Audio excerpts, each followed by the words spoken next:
el enunciado de la segunda pregunta versa así. Las primeras armas, herramientas utilizadas en el Neolítico posibilitaron un desarrollo tecnológico para la humanidad. Dichos elementos tecnológicos se reconocen con los términos A. Mármol y amatista. B. Siles y obsidiana. C. Areniscas y cerámicas. D. Cuarzos y porcelanas. Analicemos el enunciado para que lo tengamos en cuenta.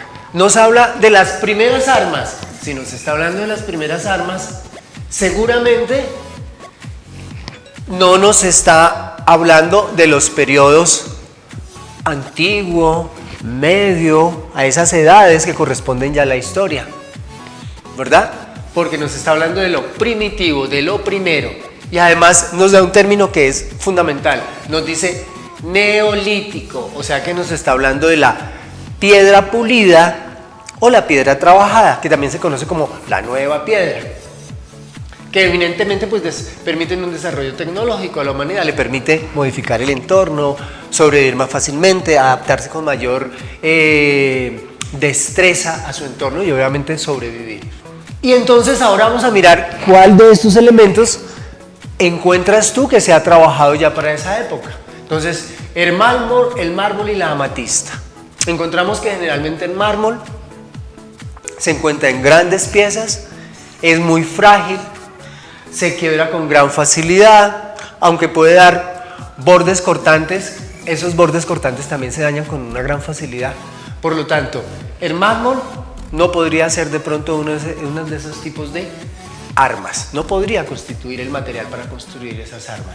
La amatista, que encontramos que sí es una piedra también, pero es una piedra más de un carácter ornamental, más de un carácter de orden estético. Se aprecia más por su belleza, se aprecia más por su color y su forma que por la efectividad para la construcción de armas, por ejemplo.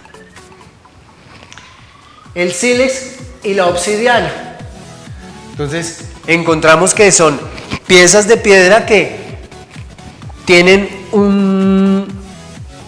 una composición, una estructura que permite el manejo, la manipulación y la construcción de pequeñas piezas que posibilitarían la construcción de armas, por ejemplo, de puntas de lanza, de los filos para las hachas o las puntas para las flechas. Las dos tienen una estructura muy similar. Sin embargo, vamos a ver qué otras opciones tenemos. Areniscas y cerámicas. Cuando nos hablan de rocas areniscas, nos están hablando de una roca de composición. Primero muy seca, de una estructura sólida, pero que al mismo tiempo se deshace con mucha facilidad a pesar de su solidez. Se fractura fácilmente, por ejemplo, como el cristal, que es muy sólido, pero con facilidad se puede quebrantar. Y las cerámicas. Las cerámicas generalmente son el producto de un proceso. Es cuando hemos sometido a unión la tierra con el agua, generamos lo que es el barro, conocemos la greda, extraemos la greda tal cual de la naturaleza. Después de haberle dado forma, la sometemos a grandes temperaturas y obtenemos lo que conocemos como piezas de cerámicas, platos, ollas, ánforas y todos los elementos que podamos generar de esa manera. Y siguen los cuarzos y porcelanas. Generalmente los cuarzos los encontramos de manera natural, desnuda, pero los cuarzos son tan duros que al mismo tiempo esa dureza les da demasiada fragilidad. Y entonces, al utilizarlos para golpear o para cortar, generalmente se van a deshacer, se van a fracturar. Entonces, los cuarzos no nos servirían para construir puntas de lanza, por ejemplo, o cortes de hacha. Y las porcelanas.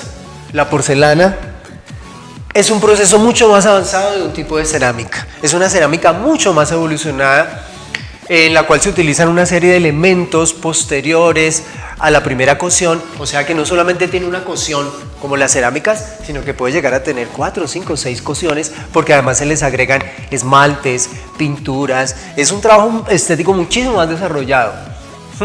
Por lo tanto, tampoco de la porcelana se harían esas herramientas.